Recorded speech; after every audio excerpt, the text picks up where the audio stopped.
मुझे पता है क्रोध नहीं करना है, मैं देख रहा हूँ कि हाँ आ रहा है, क्रोध आ रहा है, फिर भी वो ऑटोमेटिक हो रहा है। उसका रीजन एक है कि आपके पिछले जन्मों के कर्म आते हैं, और जब वो कर्म आते हैं तो वो बुद्धि को नियंत्रित करते हैं, और बुद्धि उनके नियंत्रण में उसके संस्कार के रंग में रंग जाती है। उस समय आपकी बुद्धि के ऊपर कर्म बैठा है और वो बुद्धि को कंट्रोल कर रहा है। एक्चुअल क्या होता है, कर्म की गठरी होती है। एक कर्म प्रारब्ध बन के खत्म हुआ, दूसरे तीसरे लगातार चलते रहते हैं और वो अपना प्रभाव डालते रहते हैं बुद्धि पे। जिस दिन ये तमोगुणी कर्म कम हो गए, रजोगुणी आ गए, तो आपके जीवन में वो व्यवस्थाएं बदल जाएंगी। अगर इनको खत्म करना है तो कर्मों को नष्ट करो, क्योंकि कर्म रहेंगे तो वो प्रभावित करते रहेंगे। तो ये साधना करके इनसे ऊपर उठा जा सकता है। हाँ, साधना करके हम कर्मों को नष्ट करेंगे तो, और दूसरी चीज, हम नए कर्म ऐसे नहीं करेंगे जो हमारे लिए मुसीबत बन सके। पुराने कर्म जो हो गए हैं उनको डिस्ट्रॉय करना है और नए कर्म सावधानी से करना है।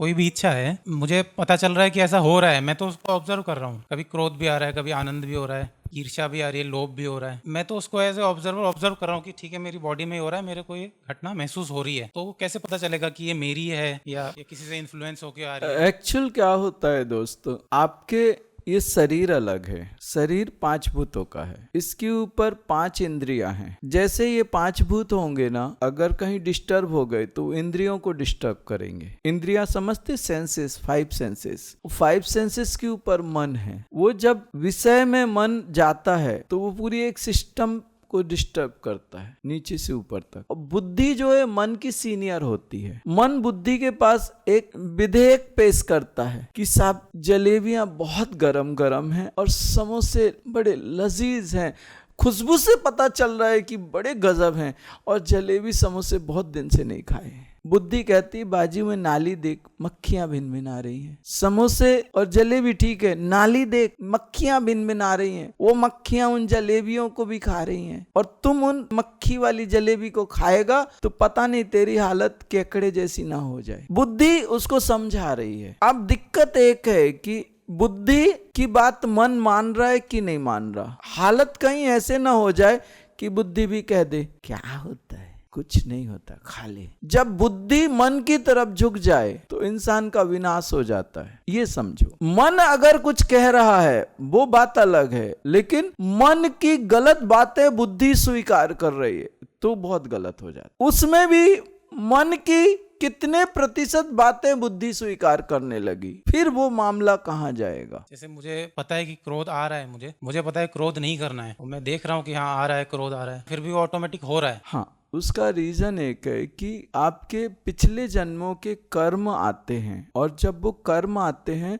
तो वो बुद्धि को नियंत्रित करते हैं, और बुद्धि उनके नियंत्रण में उसके संस्कार के रंग में रंग जाती है। उस समय वो जो होता है, आपकी बुद्धि के ऊपर कर्म बैठा है और वो बुद्धि को कंट्रोल कर रहा है। एक्चुअल क्या होता है, कर्म की गठरी होती है। एक कर्म प्रारब्ध बन के खत्म हुआ, दूसरे तीसरे लगातार चलते रहते हैं वो लगातार, और वो अपना प्रभाव डालते रहते हैं बुद्धि पे। जिस दिन ये कर्म कम हो गए या तमोगुणी कर्म कम हो गए, रजोगुणी आ गए, तो आपके जीवन में वो व्यवस्थाएं बदल जाएंगी। अगर इनको खत्म करना है तो कर्मों को नष्ट करो, क्योंकि कर्म रहेंगे तो वो प्रभावित करते रहेंगे। तो ये साधना करके इनसे ऊपर उठा जा सकता है। हाँ, साधना करके हम कर्मों को नष्ट करेंगे तो वो धीरे धीरे कर्म नष्ट, और दूसरी चीज, हम नए कर्म ऐसे नहीं करेंगे जो हमारे लिए मुसीबत बन सके। पुराने कर्म जो हो गए हैं उनको डिस्ट्रॉय करना है और नए कर्म सावधानी से करना है। पर वो तो वही बात आ गई ना, जैसे मैं देख रहा हूँ लेकिन वो तो हो रहा है। वो तो होगा,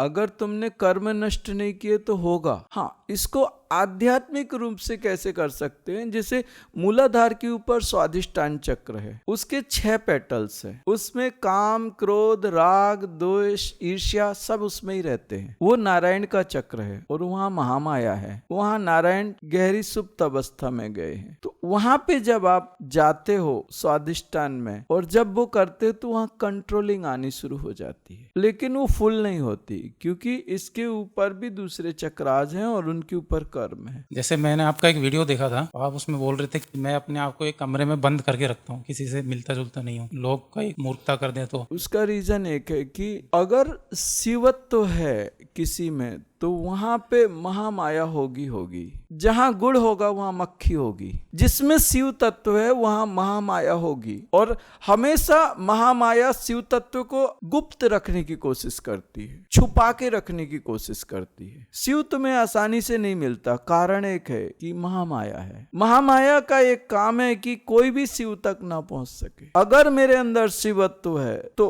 पूरी मेरे को प्रोटेक्ट किया गया होगा सब तरफ से। आपकी हालत बिल्कुल वैसी होगी जैसे एक 150 किलोमीटर की स्पीड पे कोई ट्रेन चल रही है और आप उसको पकड़ने की कोशिश करो। आपकी गति 150 किलोमीटर नहीं है। आप अगर उस ट्रेन की गति से थोड़े कम या ज्यादा हो, थोड़े से कम हो, तो आप उसको पकड़ के उसमें एंटर कर सकते हो। लेकिन आपकी गति बहुत कम है और ट्रेन की गति बहुत ज्यादा है तो आप एक्सीडेंट होगा, खतरनाक होगा। तो उस समय क्या हो जाता है, जब व्यासपीठ पे बैठता हूं तो मैं एकदम बहुत शांत होके बैठता हूं, बहुत अपने आप को संभाल के बैठता हूं। गुरु भगवान ने मुझे तरासा है। मैं अपनी व्यवस्थाओं में आता हूं तो देवताओं को चिल्लाता हूं। ये आप चिल्लाते हो, ये क्रोध है या तो क्या बोल? भगवती को मैंने कल बोला, एक एक बीजाक्षर को मैं धारण करता हूँ। श्री विद्या है, महाकाली है, अघोर है, भैरवी है। तो उनकी जो ऊर्जा होती है वो ऊर्जा उस हिसाब से होती है कि वहां पे अगर उसको थोड़ा भी कुछ कम दिखा तो वो उबलती है, खौलती है। और मुझे मालूम है कि तुम लोगों को डिस्ट्रक्शन की आवश्यकता है। जब मैं देखता हूँ कि वो एनर्जी नहीं मान रही तो उस समय फिर मेरे अंदर की जो डिस्ट्रक्शन पावर है वो बढ़ानी पड़ती है। और डिस्ट्रक्शन पावर बढ़ेगी तो पूरा राक्षस बनता हूं मैं। उस समय वो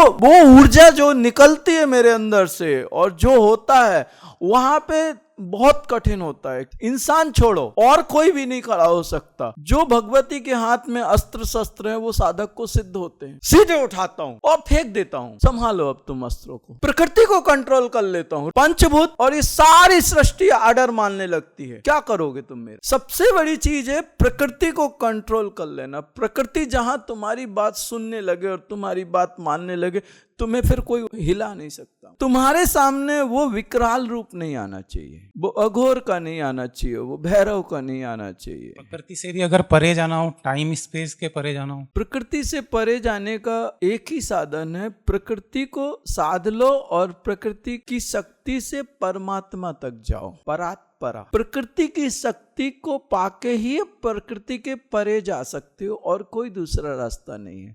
और जब तुम प्रकृति की शक्ति को साधना चाहते हो तो तुम्हें प्रकृति को समझना पड़ेगा। समझ के अपने आप में प्रकृति को मर्ज करना पड़ेगा, एक होना पड़ेगा प्रकृति के साथ। और जब तुम प्रकृति के साथ एक हो जाओगे उसके बाद में तुम प्रकृति बन जाओगे। प्रकृति का मतलब है कि आद्य शक्ति शिवा, और उसकी सामर्थ्य के साथ में तुम परमात्मा के साथ एक हो सकते हो। उसके बिना नहीं, और कोई रास्ता नहीं। एक तो होता है कि जैसे आपने साधना की, साधना करके आप कंट्रोल कर लेते हो, और एक होता है भक्ति और समर्पण, प्रेम। भक्ति बहुत कठिन है। वो जिसके हृदय में आ जाए तो साधना उसके सामने बिल्कुल छोटी हो जाती है। उसको ना तो साधना करने की जरूरत है, ना परमात्मा को पाने की जरूरत है। अगर भक्ति आपके हृदय में आ गई, एकदम 24 कैरेट आपके पीछे पीछे भागेंगे परमात्मा। लेकिन भक्ति आएगी कैसे? भक्ति के लिए मीरा के जैसे जहर पीना पड़ेगा तुम्हें। उतनी ताकत है तुम्हारे अंदर, उतने समर्पण है।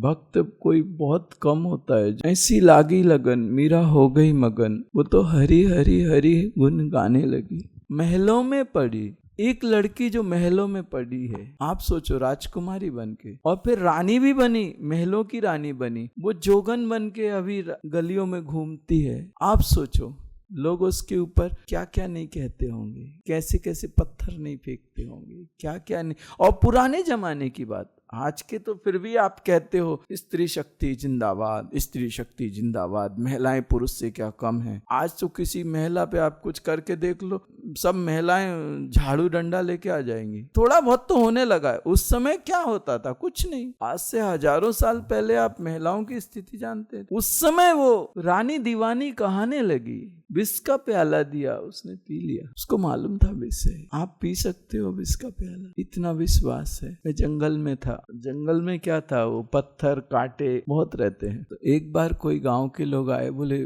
महाराज जी आप जूते चप्पल नहीं पहनते? मुझे याद आया कि यार पहन लेते हैं। मैंने कहा लेके आना, पहन लिए। वो पहन लिए। मैं दौड़ता भागता था जंगल में, कभी एक कांटा नहीं लगा साहब। जिस दिन जूते पहने उस दिन 3-4 कांटे लगे। जूते का सोल फाड़ के भीतर तक आए, 4 कांटे लगे। 1-2 दिन पहना मैंने और रोज उनको 3-4 कांटे लगते थे। उठा के फेंक दी, लेके जाओ। मैं बिना जूते के अच्छा हूं। जब मैं अपने आप को प्रोटेक्ट करता हूं तब वो मुझे प्रोटेक्ट नहीं करता। जब मैं उसके नाम पे अपने आप को छोड़ देता हूं तब मुझे कुछ नहीं होता। सच्ची घटना है। तब मैंने फिर वो जूते पहनने जंगल में बंद कर दिए। अगर भक्ति तुम्हारे अंदर है तो परमात्मा खड़ा हो जाएगा, उसमें कोई डाउट नहीं। भक्ति एक ऐसा समुद्र है, मुक्ति उस समुद्र की सिर्फ एक बूंद मात्र है। भक्ति की बात आप करते हो लेकिन भक्त कहाँ है? होना भी तो चाहिए भक्ति। बातों से कैसे हो बात? वहां तुम्हारी जान और तुम्हारा शरीर और तुम्हारा जीवन सब खत्म हो जाता है, तुम्हारा कुछ रहता ही नहीं है। सिर्फ एक ही रह जाता है, श्रीमन नारायण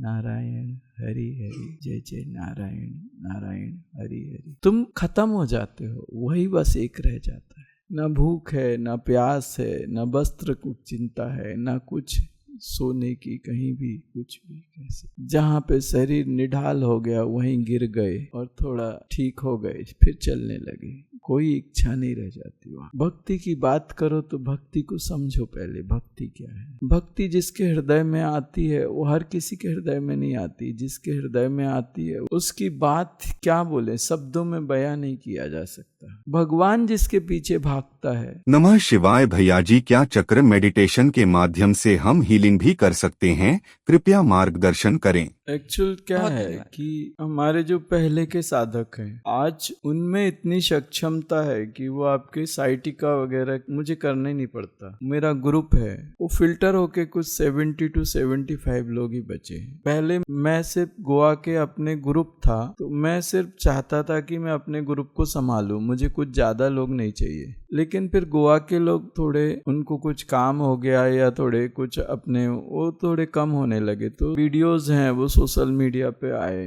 तो उससे आप लोग आए। तो यहाँ के जो गोवा के लोग हैं उनमें हमने एक ग्रुप निकाला। वो आज की डेट में वो ग्रुप इतना सक्षम है कि आपके एंटिटीज या एंसेस्टर्स को सेंस कर सकता है, अभी तक जो मैंने किया है। और उस ग्रुप में जो हमारे पुराने सेवाधारी हैं जो यहाँ पे हैं वो उस ग्रुप के हैं। दूसरी चीज, आपके बहुत सारी बीमारियों को या बहुत सारी चीजों को वो आराम से हील कर सकते हैं। आपके ग्रह वगैरह वो ठीक कर सकते हैं, आपके मेद पे काम कर सकते हैं। उनके पास बहुत सारी चीजें हैं। और यहाँ तक कि हमारे एक साधक हैं, आपसे मैंने जो श्री विद्या के साधक हैं उनको शायद पता होगा कि भगवती के षोडशी का जो अवतार, भगवती क्या करती है, एक स्वरूप लेती है, दूसरा स्वरूप रहती है, तीसरा लेती है, चौथा लेती है, पांचवा लेती है, छठा लेती है, सातवां लेती है, ऐसे 16 स्वरूप में आती है। उसको नित्याएं बोलते हैं। हमें कभी भगवती ने एक साथ 16 स्वरूप नहीं दिखाए, लेकिन हमारी एक साधक हैं भगवती के 16 स्वरूप एक साथ देखे उन्होंने। षोडशी के 16 स्वरूप एक साथ देखे। और कभी थोड़ा बहुत हमारी थोड़ी ऐसे हो गई कुछ, तो छिन्नमस्ता ने आके उनसे बोला, मैं हूं ना तेरे साथ, तू डरती क्यों है। छिन्नमस्ता हमारे ऐसे साधक हैं जो डायरेक्ट गुरु भगवान से बात करते हैं या भगवती से बात करते हैं, और वो बिल्कुल सिंपल रहते हैं। आपको पता ही नहीं चलेगा कि वो इतने शक्तिशाली हैं। थोड़ा सा आपने मेरी हीलिंग देखी। जब मैं आपको हीलर बनाऊंगा तो मैं कोशिश करूंगा कि हमारे यहाँ एक बाप अपने बेटे को ऐसा बनाता है कि उसका बेटा उससे आगे जाए। हमारे सिद्ध मार्ग में एक बार गुरु अपने शिष्य को प्रणाम करता है, एक बार हमें बजरंगा की साधना कर रहे थे। तो एक्चुअल अष्टांग योग में क्या होता है, ध्यान, धारणा, समाधि, आखिरी के जो 3 स्टेप्स होते हैं उनमें धारणा आती है। भगवान को आप किस रूप में स्वीकार कर रहे हो, पिता के रूप में, माता के रूप में, पत्नी के रूप में, बहन के रूप में। बजरंगा के बारे में मैंने मित्र के रूप में, तो उसके साथ बहुत मस्ती करता था मैं, बहुत मतलब बहुत मस्ती करता था। एक दिन बजरंगा ऐसे हाथ जोड़ के खड़ा था मेरे सामने, मैं डर गया क्योंकि गुरु भगवान बहुत स्ट्रिक्ट रहते हैं, बजरंगा थोड़ा स्थिर है। मैं डर गया कि मेरी मस्ती ज्यादा हो गई। जिसकी अपन साधना कर रहे हैं वो साध्य ही ऐसा खड़ा हो जाए तो साधक की तो वाट लगने वाली। मैंने कहा मालिक, मैं तेरा साधक हूँ, तू मेरा मालिक है, भगवान है, ऐसा मत कर, मैं बर्बाद हो जाऊंगा, खत्म हो जाऊंगा, वैसा मत कर। और उसने कुछ नहीं किया, बस वो हाथ जोड़े खड़ा रहा, कुछ बोला नहीं, कुछ किया नहीं। मैं पूरा हिल गया। मैंने कहा मालिक मत कर ऐसा, मैं बर्बाद हो जाऊंगा, मैं खत्म हो जाऊंगा, कुछ नहीं बचेगा मेरे पास, तू ही एक आधार है। और उसने कुछ नहीं बोला और ऐसे बात खत्म हो गई, चला गया वो वैसे ही हाथ जोड़े जोड़े। उस समय मुझे बहुत डर लगा। जंगल में पहली बार गया था बजरंगा की साधना, और वही मेरा मालिक ही खड़ा हो गया, हाथ जोड़ दिया। मतलब सीधा सा मतलब है कि बाबा हो गया तेरा अब जा। 3 दिन तक रो रो के मनाता रहा कि भगवंता भगवंता भगवंता कृपा करो। बाद में पता चला कि लफड़ा कुछ और था। गहरे ध्यान में गया तो पता चला गुरु भगवान ने कोई एक शक्ति ऐसी जागृत करी थी जो बहुत बड़ी थी। बजरंगा उसके सामने हाथ जोड़ के खड़ा था मेरे सामने। शक्ति तो मेरे ही अंदर जागृत हुई थी ना, लेकिन उतनी समझ नहीं थी। एक बार देवता भी आपके सामने हाथ जोड़ के खड़ा होता है। साधना करनी आ गई ना, आपके हाथ में पूरा कंट्रोल आ जाता है। आप एवरीथिंग इज पॉसिबल। एक ही चीज है, जो पुराना समय बीत चुका है वो नहीं आता, उसके अलावा सब कुछ संभव। सिर्फ साधना करनी आ गई। इतनी बड़ी चीज पाने के लिए कीमत भी होती है, हर किसी को नहीं मिलती है चीज। इतना मूल्यवान व्यवस्था है तो उसके लिए कुछ तो मूल्य होगा, तो तुम्हें समझना पड़ेगा।